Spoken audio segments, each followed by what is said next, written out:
Hola, hola, bienvenidos a Tesis. ¿Cómo están? Hola, Muy bien. Richard. ¿Cómo estás, Verónica? ¿Bien? Pero bien, feliz de estar acá. Vamos a hablar de dolores musculares.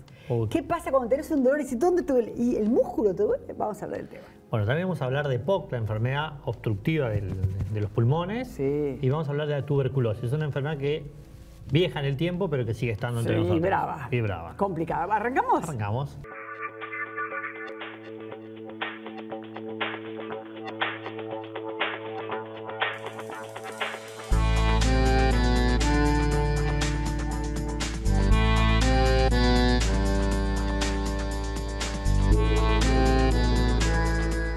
Bueno, Verónica, vamos a hablar de EPOC. EPOC. Y para eso lo tenemos al doctor Sergio Zunino, neumonólogo, como para preguntar un poco a ver de qué se trata esta... Bueno, EPOC significa enfermedad pulmonar obstructiva crónica. Básicamente es una enfermedad que se da en personas donde se obstruyen los bronquios, se cierra el bronquio y la gente no puede respirar.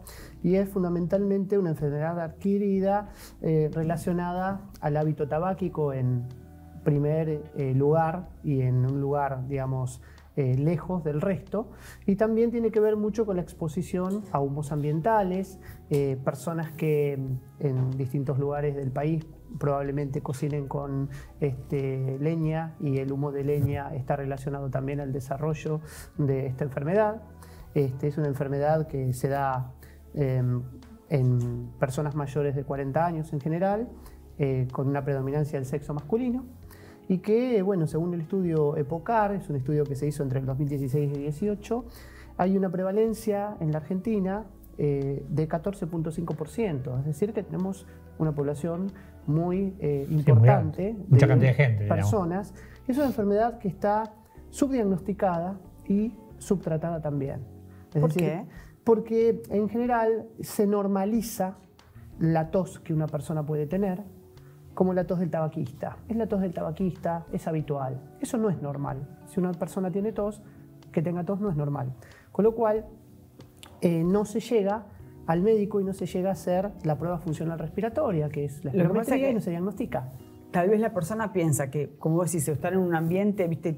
O antes había quemas todo el tiempo, o en un lugar donde se cocina leña o se calefacciona leña, o que fuman pipa, que fuman cigarrillo.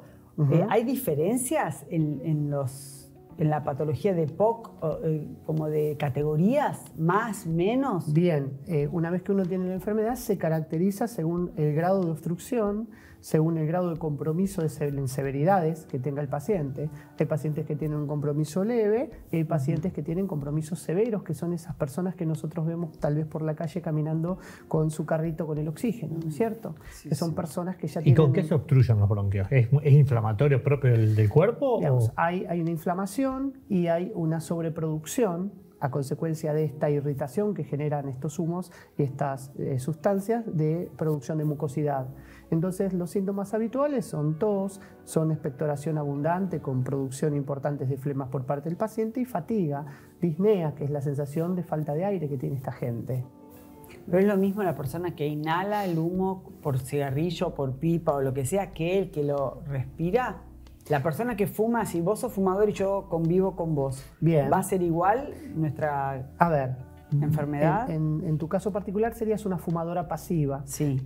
Con el tiempo y con la exposición podés desarrollar la enfermedad. Pero, no desarrolla la enfermedad que quiere, sino el que puede. Nosotros, los seres humanos, somos un gran bolillero de genes. Y tenemos genes para todo.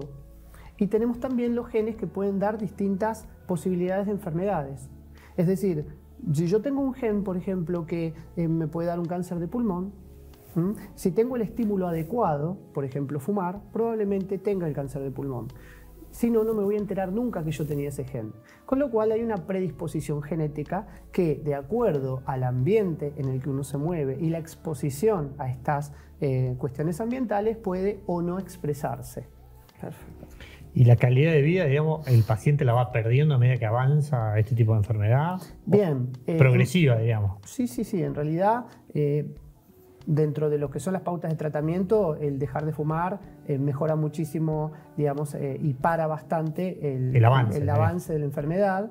Y por otra parte, digamos, los medicamentos y también el manejo de las comorbilidades, que son todas las otras enfermedades que tienen las personas. Es decir, teniendo vida saludable, que la persona, digamos, mantenga un peso adecuado, porque el paciente obeso tiene una desventaja mecánica para respirar, que se suma al problema de base del pulmón. Estos pacientes suelen tener mayor posibilidades de infecciones, por ende son los candidatos a estar siempre vacunados y nosotros tenemos que fijarnos que eso se cumpla. Entonces, bueno, fundamentalmente es un enfoque multidimensional de los pacientes que tenemos que hacer. Nos tenemos que fijar en todo, en todas las cosas que lo pueden, digamos, deteriorar. Y la persona que hace deporte, ¿es más propenso a poder tener EPOC, por más que fume o que esté en un ambiente poco propicio? Lógicamente el deportista tiene un entrenamiento especial de todos los grupos musculares, con lo cual, digamos, tiene una posibilidad de durar más sin tener tantos síntomas, ¿no es cierto? Entonces uno tal vez le haga pruebas funcionales respiratorias basales y no encuentra ningún deterioro. También no nos olvidemos que las pruebas que se hacen funcionales siempre tienen que ver con un estándar, que es una persona igual a nosotros, un clon nuestro, con el mismo género, talla y edad, y se considera que ese es el valor normal. Pero muchas veces el valor normal de la persona es superior a ese, con lo cual a veces comparamos y ya hubo una pérdida de funcionalidad pulmonar que no nos dimos cuenta. Entonces es muy importante saber también cómo lo podemos categorizar a los pacientes, ¿no es cierto? Es decir, lo más importante es el objetivo de que no tengan exacerbaciones. Una exacerbación en el EPOC significa el evento que puede ser infeccioso, que puede ser una progresión de la falta de aire, que muchas veces hasta sabemos, podemos no tener la causa estrictamente identificada, hay un pool de pacientes que nunca lo vamos a reconocer, y fundamentalmente los grados de falta de aire que tenga ese paciente. Entonces, de alguna manera nosotros podemos ir evaluando y podemos distinguir que hay pacientes que se exacerban con frecuencia, es decir, que en el año tienen 2 o 3, digamos, exacerbaciones que requieren una intervención médica, es decir, tienen que tomar antibióticos, tienen que tomar una tanda de corticoides y tienen que hacer ajustes de medicación. Y hay otros que tal vez tengan la misma función pulmonar en cuanto a la gravedad y no se exacerban. Entonces, conociendo a qué persona nosotros tratamos, podemos saber si esa persona se va a comportar de una o de otra manera. Hay un estudio que lo ve muy bien, que se llama Eclipse, que hicieron en España, que es muy, muy claro. Los pacientes que se exacerbaban el primer año, seguidos a 3 años, se seguían exacerbando. Y un grupo que no lo hacía, permanecía sin ese tema. Bueno, muchas gracias. Muchas gracias. Bueno, les agradezco a ustedes. Muy bien, vamos a hablar sobre tuberculosis. Estamos con la doctora Laura Lagruta. ¿Qué tal, Laura? Muchas gracias. Hola, buenas tardes. ¿Y qué es la tuberculosis? La tuberculosis es una enfermedad infecciosa, contagiosa, que a veces tenemos que aclarar que todavía tenemos tuberculosis, ¿sí? Porque muchas veces cuando uno nombra esta palabra, antiguamente llamada la peste blanca, muchos piensan de que ya es del pasado y que no hay más tuberculosis, y la verdad es que no. La tuberculosis nunca se fue, sigue con nosotros y es una enfermedad que nos podemos contagiar no tan rápido, por ejemplo, como el COVID, ¿no? Necesitamos estar un poco más de tiempo con alguien con tuberculosis para contagiarnos. Pero es contagiosa, pero es curable y es prevenible. Cuando decís prevenible, ¿que estamos hablando de vacunas? ¿De qué estamos hablando? Estamos hablando de varias cosas en realidad. Por un lado tenemos la vacuna. La vacuna es la BCG. La BCG cumplió el año pasado 100 años. ¡Qué bárbaro! A veces... Perdón, antes la gente se moría de tuberculosis. Sí. Antes de la vacuna. Antes de la vacuna. Es una vacuna muy vieja, pero es la única que tenemos y si bien no es perfecta, como ninguna vacuna de todas maneras, nos cubre bien contra las formas más graves de tuberculosis. Cubre muy bien para la diseminación de la tuberculosis, cubre muy bien para prevenir la meningitis por tuberculosis en un 90% y cubre menos para prevenir la tuberculosis pulmonar, digamos 60-70%. Que de todas maneras ya es un buen número, ¿no es cierto?, para poder prevenirla. Pero, ¿qué queremos decir con esto? Que no es porque tenemos la vacuna que listo, ya está, no nos podemos contagiar. Ya no me cuido más, no. Exacto. Algunos nos preguntan, bueno, pero si tengo la BCG, te podés contagiar igual. Así que es muy importante que todos los recién nacidos reciban una dosis de BCG, porque cuanto lo antes la reciban, antes van a tener la prevención. Pero no es lo único que tenemos. En realidad, la otra manera de prevenir es, por un lado, tratar muy rápidamente al enfermo, que es el que está contagiando y que es el que va luego a diseminar la enfermedad en su entorno. ¿Cómo me la contagio y cómo hago para evitar que los demás se enfermen? En sí, me la contagio respirando en un mismo ambiente que alguien que tiene tuberculosis. Se necesita que sea un contacto frecuente o prolongado, pero puede ser incluso una sola noche, dormir en el mismo ambiente que alguien, ya podría hacerlo. Entonces, es importante tener que los ambientes sean aireados, que cuando alguien tiene tuberculosis en realidad también use barbijo, pero también me tengo que cuidar, si el paciente tiene tuberculosis, tiene que usar barbijo. Pero la realidad es que muy rápidamente deja de contagiar cuando inicia el tratamiento. En unos 15 días más o menos ya puede dejar de contagiar y entonces la mejor manera de prevenirlo es iniciar el tratamiento lo antes posible en los pacientes que tienen tuberculosis. Ahora, obviamente, el tratamiento a veces o el manejo puede ser diferente, porque cuando estoy en un medio social donde tengo fácil acceso a la salud, quizás consulto antes cuando tengo síntomas.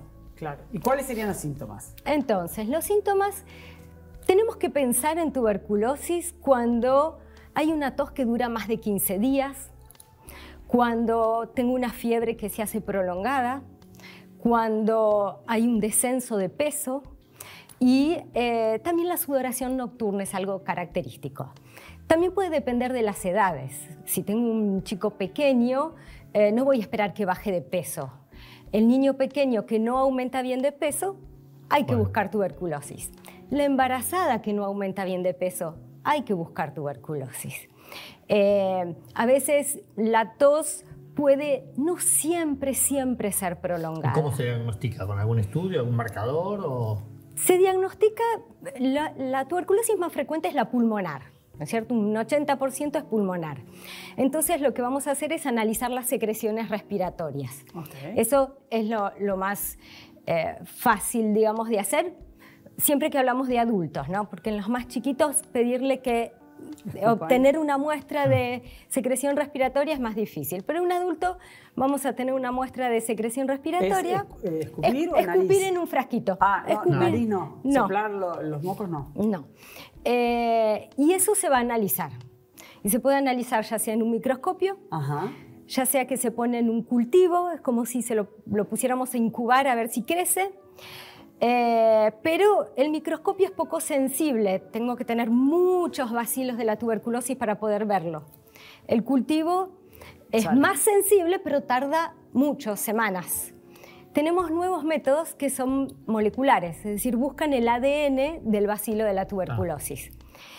Y tienen otro beneficio además, que me pueden buscar también mutaciones que me dicen si hay resistencia a algún fármaco. Básicamente, el más utilizado es el que busca resistencia a la rifampicina.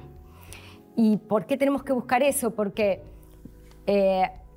esos son los fármacos que habitualmente usamos para el tratamiento, y si hay resistencia, bueno, no va a hacer efecto el tratamiento. Hay que buscar otro, claro. Hay que buscar otro. Y es un grave problema cuando hay resistencia a más de un fármaco o multiresistencia, que le llamamos, que puede ser cuando tenemos rifampicina, isoniazida, porque ahí ya el fracaso del tratamiento puede ser más frecuente y estos tratamientos van a ser más largos, con más efectos adversos, más costosos. De que la gente se pueda... Mucho más difícil. Transformar en algo crónico casi. Y sí, convengamos que ya el tratamiento estándar de una tuberculosis común, sensible, es de 6 meses. Se está tratando ahora de acortar un poco, pero básicamente digamos que el mínimo son 6 meses. ¿Se cura totalmente? Se cura. Perfecto. Pero obviamente si yo tengo un diagnóstico tardío, que llegué cuando ya hubo mucha lesión en el pulmón, tengo mucho más posibilidades de secuelas. Claro. Y no nos olvidemos también que la tuberculosis, si bien muy frecuentemente es pulmonar, puede también afectar las meninges, hacer una meningitis tuberculosa, eso deja mucho más secuelas. Claro. Óseas, sobre todo las vértebras, eso deja más secuelas. Entonces... sí, estamos ante una enfermedad grave y riesgosa y que se puede tratar, digamos. Así que... Perfecto. Bueno, muchas gracias, doctora. Bueno, muchas gracias. Favor, gracias. Vamos.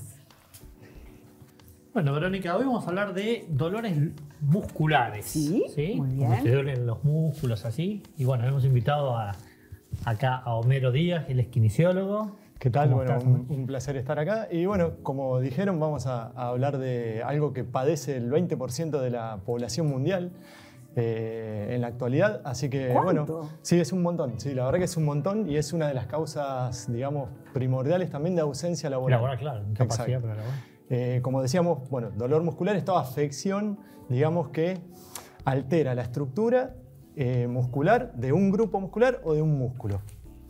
Por ejemplo, cuando refieren un dolor lumbar o un dolor, no sé, de espalda o de cintura, ¿eso es muscular? Sí, también es muscular, obviamente dependiendo de cada región, y hay que tener en cuenta que la columna, si bien es lo que, digamos, sostiene el esqueleto, los músculos que son, digamos, esto que ejerce palanca y que tiene una actividad contráctil, en regiones cuando estamos mucho tiempo parados, obviamente estas regiones se van a cargar, ¿no?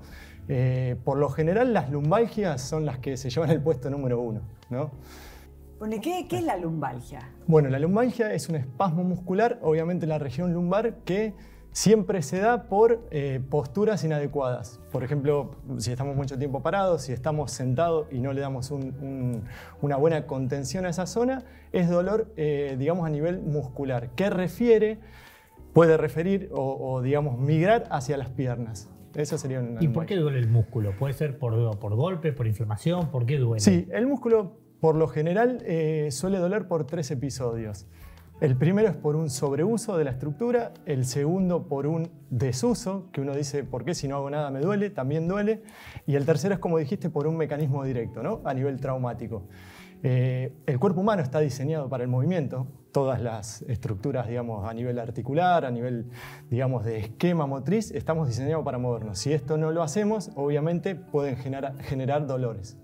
¿Y hay algo que, por ejemplo, nos falta algún nutriente también para tener dolencia muscular? Sí, también tiene que ver la alimentación, ¿no? Obviamente siempre apuntando a una vida saludable. Las personas que lleven esta vida van a tener menos episodios de estos dolores. Y la nutrición, como bien dijiste, hay alimentos que previenen estos dolores. Sí. Y hay un componente evolutivo también, diríamos, de estructura, digamos, porque nosotros venimos del mono y después se empezó a caminar, se paró el hombre. Exacto, nosotros venimos de la cuadrupedia, claro. Y nuestra columna en realidad está, si bien fuimos mutando genéticamente, no está diseñada para estar erguido. Exacto, erguido. Así que ahí hay un problema ¿Y eso importante. está en avance, digamos, evolutivamente Sí, del hombre? Sí, evolutivamente desde nuestros antepasados, millones de años que digamos, se decidió en esa época, los monos se decidió hacer una bipedestación, todo esto fue sufriendo cambios, ¿no? en la columna. Sí. Claro. Y el trabajo, por ejemplo, si nos dedicamos a la parte de columna, digamos, muscularmente, la podemos ayudar. ¿Y sí. eso qué hay que hacer? ¿Hacer sostenimiento, trabajo puntual? Sí, en realidad como la columna, digamos, nos sostiene y desde que nos levantamos hasta que uno se va a acostar, está en plena contracción, no conviene pasarse de fortalecimiento a nivel musculatura posterior, sí la anterior. Sí nos conviene entrenar la musculatura anterior. Abdominales. Exacto, abdominales, zona media, como en algún momento lo hablamos, eso sí nos conviene hacer. Y después sí la musculatura posterior, trabajar desde la parte de flexibilidad, que eso es importantísimo, ¿no? O sea que entonces, flexibilidad, fuerza, nutrición.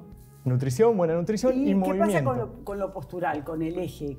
¿Cuán importante es mantener un eje adecuado? Exacto. Como las estructuras del cuerpo, digamos, van adaptándose a lo que nosotros vayamos a solicitar, las personas que por ahí están mucho tiempo en una silla, mucho tiempo parados, van a ir modificando. Por ejemplo, la antepulsión de hombros. Bueno, esto también tiene que ver con lo que decías de la postura, de por lo menos cada 40 minutos o una hora y media, movilizar un poco.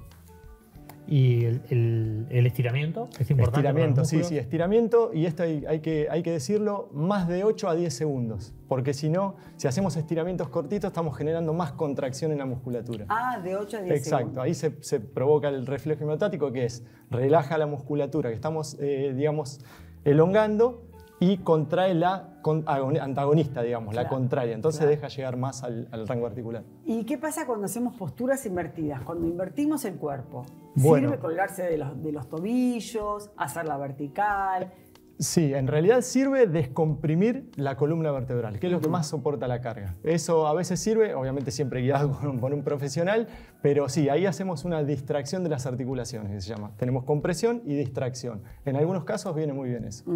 ¿Y qué pasa con, la sangre que va a la cabeza? ¿Es nocivo? No por mucho tiempo, claro, sí, claro. No por mucho tiempo. Eso se recomienda, como siempre digo, supervisado por alguien y no que sea prolongado en el tiempo, digamos. Perfecto. Bueno, Doc, muchas gracias. Bueno, muchas gracias. Un gustazo. Gracias. Bueno, ya volvemos. Dale.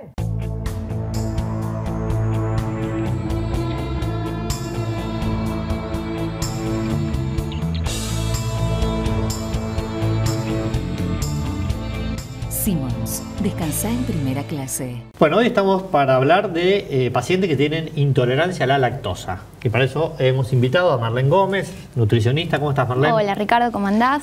Bueno, a ver, ¿qué le pasa a un paciente? Bien, hoy vamos a hablar sobre aquellas personas que son intolerantes a la lactosa, que parece mentira, pero hay bastante personas que lo padecen y muchas veces conviven con estos síntomas porque no lo saben. Un paciente que es, primero arranquemos, ¿qué es la lactosa?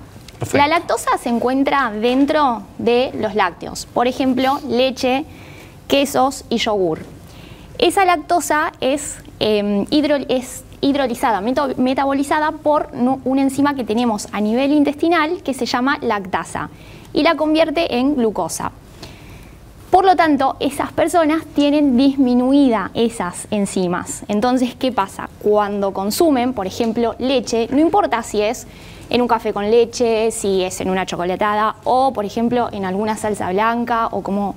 digamos, siempre que incorporan lactosa. Exactamente, siempre que lo incorporan tienen episodios, por ejemplo, de diarrea, tienen dolor abdominal, tienen inflamación, que eso también se da mucho. Tipo de digestión lenta, que se sienten pesados también. Claro, sí, también, sobre todo el tema de la diarrea y la inflamación.